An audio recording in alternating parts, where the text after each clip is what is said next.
Okay, move out.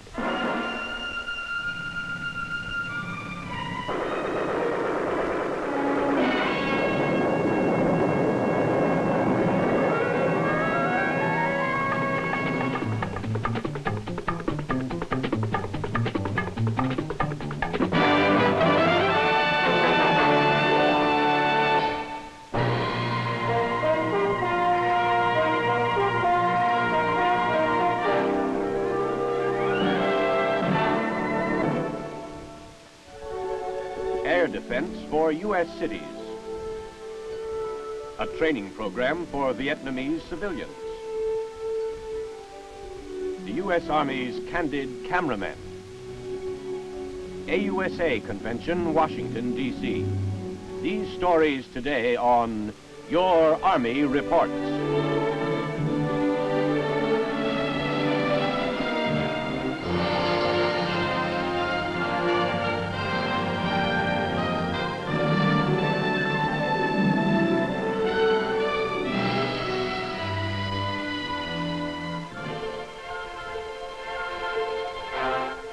To protect our key cities and industrial centers from air attack, the North American Air Defense Command, through its Army component ARADCOM, controls the ground defenses which must detect, track, and destroy enemy aircraft that might penetrate U.S. airspace. Ringing American cities with high-altitude Nike Hercules missiles, the Army Air Defense Command maintains crews of expertly trained missile men who operate its air defense facilities.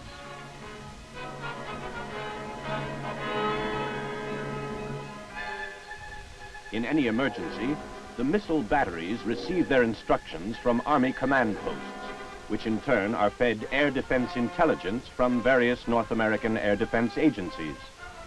The equipment of a Nike Hercules battery, which is the bulwark of our metropolitan air defense system, is located in two distinct areas. The battery control area contains tracking and control equipment, which guide a missile to intercept and destroy its target.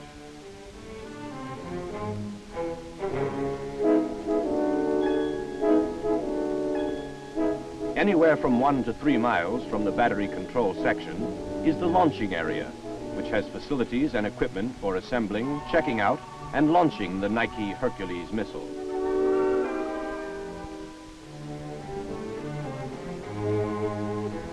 Missiles are stored in the launching section until they are required for tactical use. During storage, tests are conducted constantly to make sure that the missiles and their control equipment are operational. Periodic exercises are held to keep the missile crew in readiness condition. The missiles are brought above ground during practice alerts.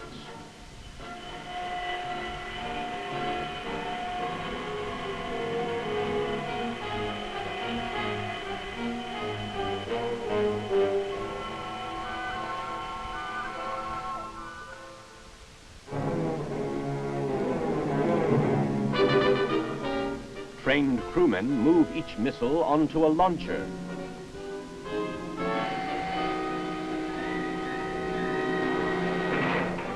Pre-firing safety checks are quickly made.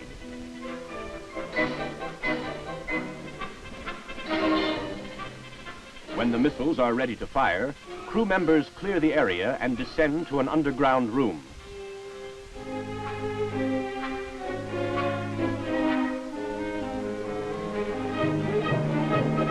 The missiles are elevated on their launchers to firing position.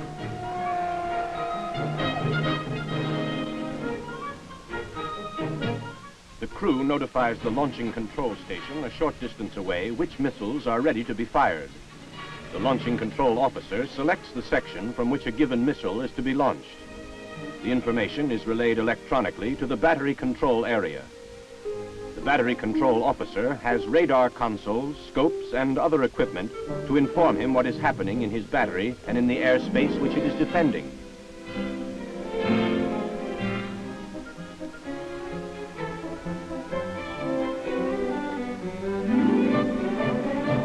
Acquisition radars detect approaching targets and send information to the target tracking radars. These lock on the target. The missile tracking radar is locked on a designated missile to guide it in flight. All tracking information is immediately available to the battery control officer. At the proper time, the fire command is sent to the launching area, and the Nike Hercules missile is on its way.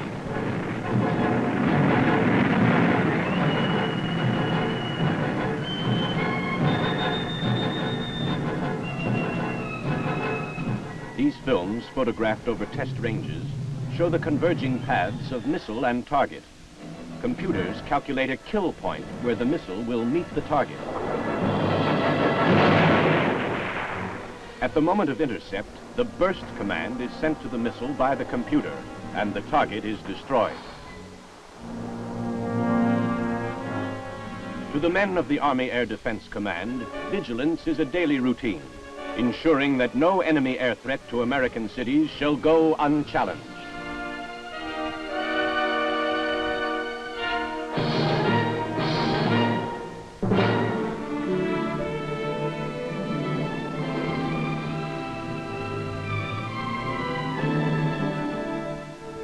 A central training institute for Vietnamese civilians has been established by the U.S. Army in Vietnam to meet the growing demand for skills which can be used in military support activities.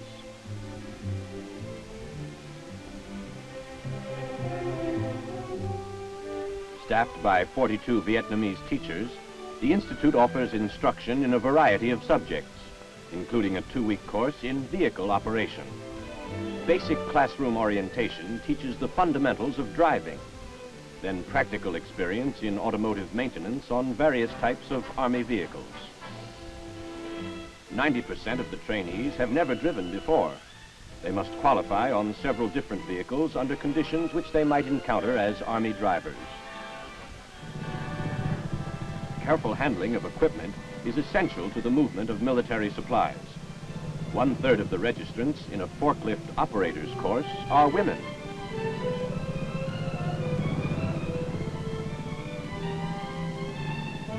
The training is made available by the Institute on a countrywide basis through 8 area offices. Teachers are sent to these areas from Saigon to establish the classes. Driver safety is emphasized. Operators make trial runs on obstacle courses to prepare them for passage over Vietnam's many difficult roads.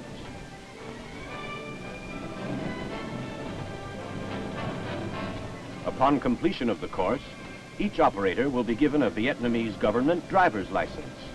In the first year of its operation, the Institute has graduated over 4,000 skilled workers. Among these are graduates of a clerk typist course designed to develop office skills. Students are required to type accurately at least 35 words a minute. Most of the graduates will be employed at U.S. government facilities in Vietnam. Courses are given in telephone courtesy, filing, and military correspondence.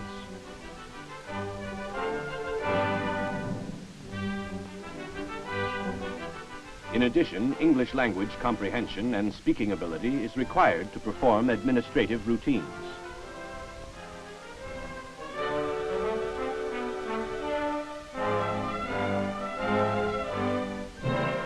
This audio language laboratory, patterned after those in U.S. schools, is used in English language classes and in training translators and interpreters. The Central Institute's training program will leave a foundation of skills in the country which could help considerably in Vietnam's economic and social development.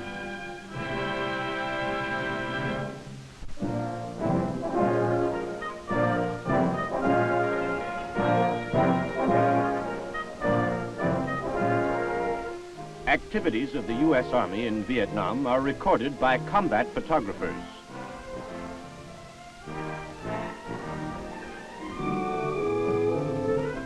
This booby trap and demolition class, given by engineers of the 25th Infantry Division, is being covered by a still photographer, who in turn is being photographed by an Army motion picture cameraman.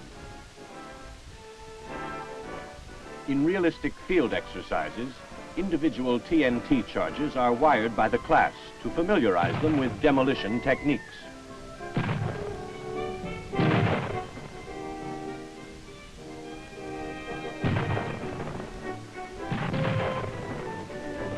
The combat photographer goes where the action is. Pictures from the sky show what the land is like below and are used for intelligence evaluation.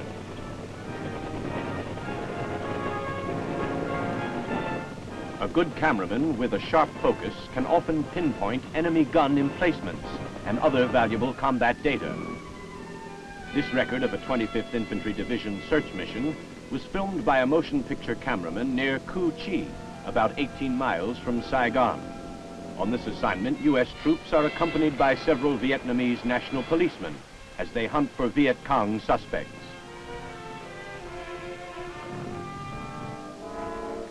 The troops are photographed as they debark from assault boats on one of the many canals in the region and begin a systematic search of the rice paddies where VC terrorists have been active.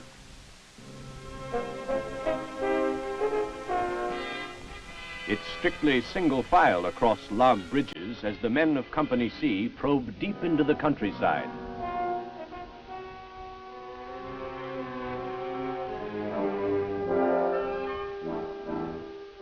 There are many villages along the way. Near one of them, a group of rice paddy workers are afraid to go back to their jobs because of the presence of the VC. A thorough sweep by U.S. soldiers makes certain that the paddies are secure. The all-clear signal is given and the workers return. In these unique films by a combat photographer, the men of the 25th are shown flanking the Vietnamese workers with protective cover. It's rough going in the muddy marshlands of the Gia Dinh province.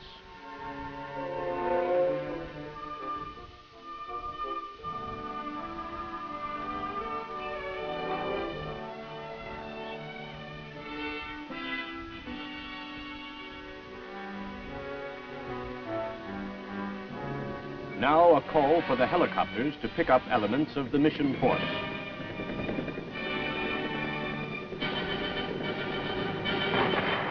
As they leave the marshlands, the gunships open up on enemy personnel in the woodline surrounding the landing zone.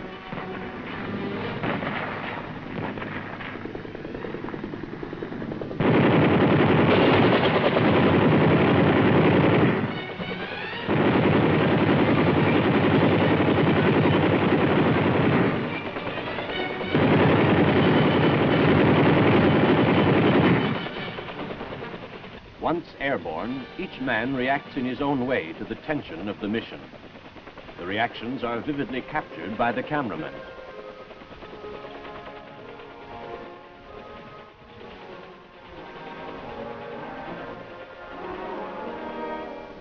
The return to the base is covered by another photographer waiting at the landing pad.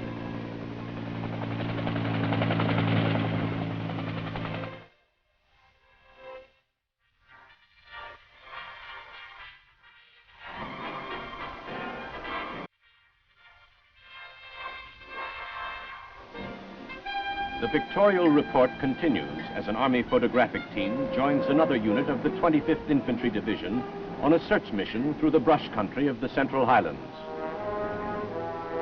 In this region, U.S. troops are constantly on the lookout for people suspected of belonging to the Viet Cong.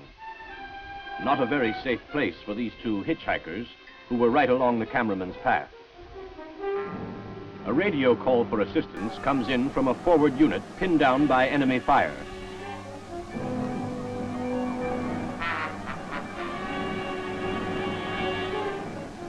The armored personnel carriers sweep in, and as the fire of the Viet Cong continues to land within the U.S. unit position, the machine guns and automatic rifles open up on the jungle tree line where the VC snipers are located.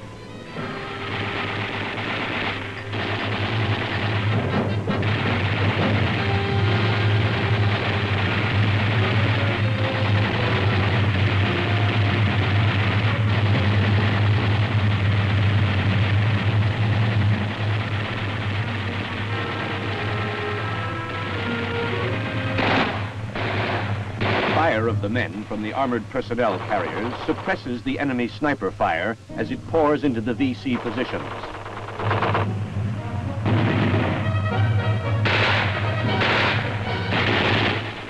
cameramen with the unit get some startling angles on armored cavalry deployment.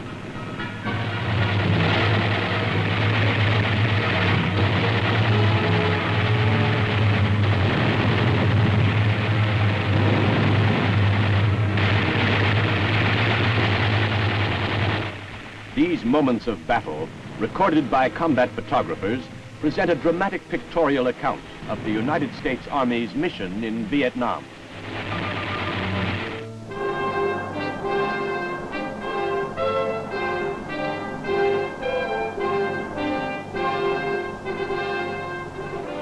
During the fall of this year, in a Washington, D.C. hotel, AUSA, the Association of the United States Army, holds its 13th annual meeting.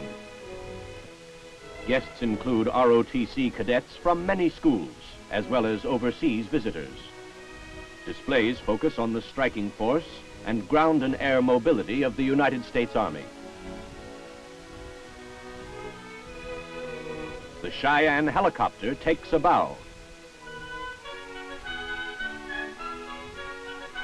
General Harold K. Johnson shows keen interest in the latest tank. Developed jointly by the U.S. and German armies, the main battle tank 70 proves to be a crowd pleaser and a center of attention. American technological know-how provides the best in equipment and weapons, such as the Chaparral, the new air defense missile presently being developed. Future officers get a close-up look at the flying armored gunship, the Cobra.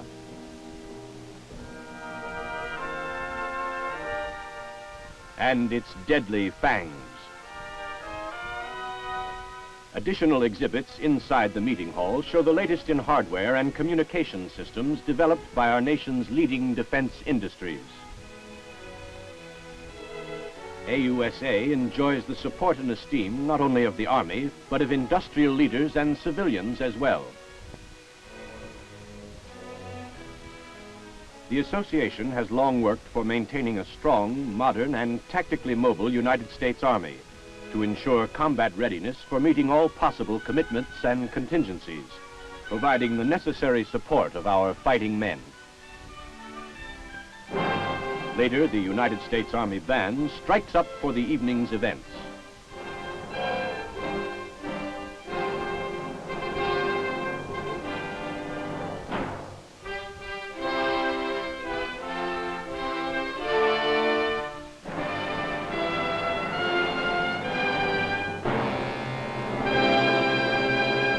A highlight of the meeting is the AUSA presentation of its annual awards.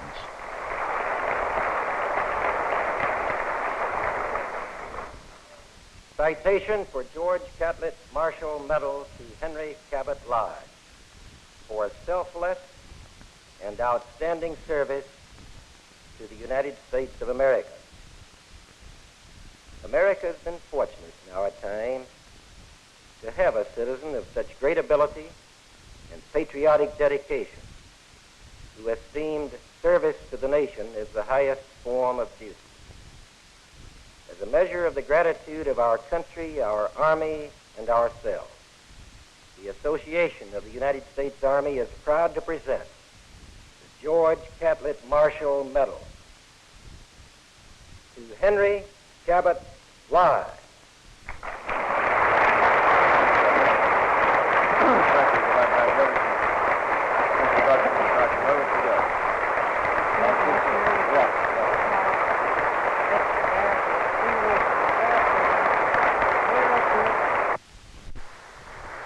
The AUSA meeting is honored by the presence of the Army Chief of Staff, General Harold K. Johnson, who delivers the major address of the day.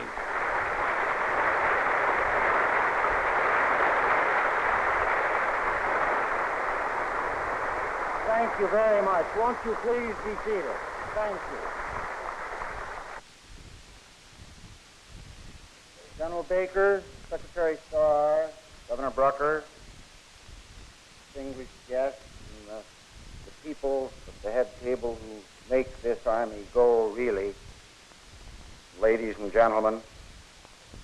Now, fundamental to an understanding of the conflict in Vietnam are certain facts that are not recognized fully. These facts tend to be overlooked or ignored, at least by the critics of our government's effort in South Vietnam, and I'd like to cite a few. First, the conflict in South Vietnam is a paradox. It is not what we have always thought a war should be like. Armies in the past have normally used military force only, certainly in the early stages. Annihilation and destruction have been inevitably involved in this process.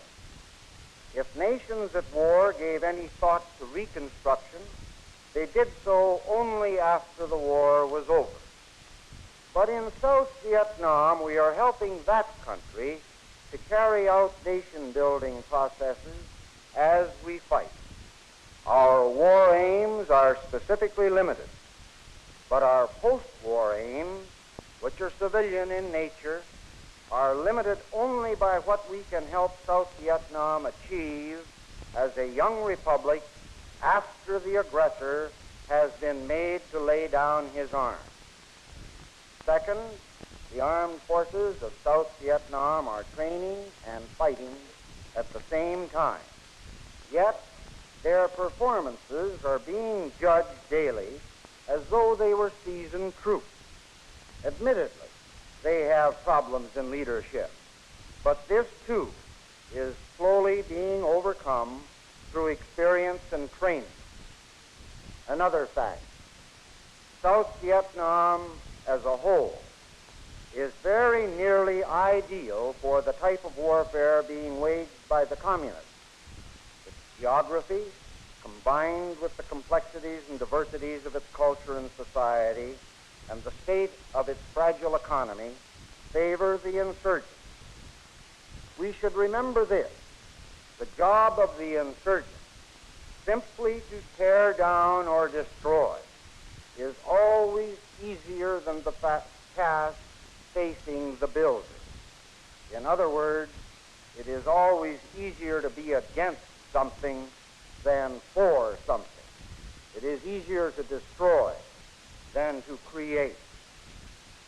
Now, here then are a few questions which seem to be bothering people the most at this particular point in time, and I'm going to endeavor to give my own answers to them.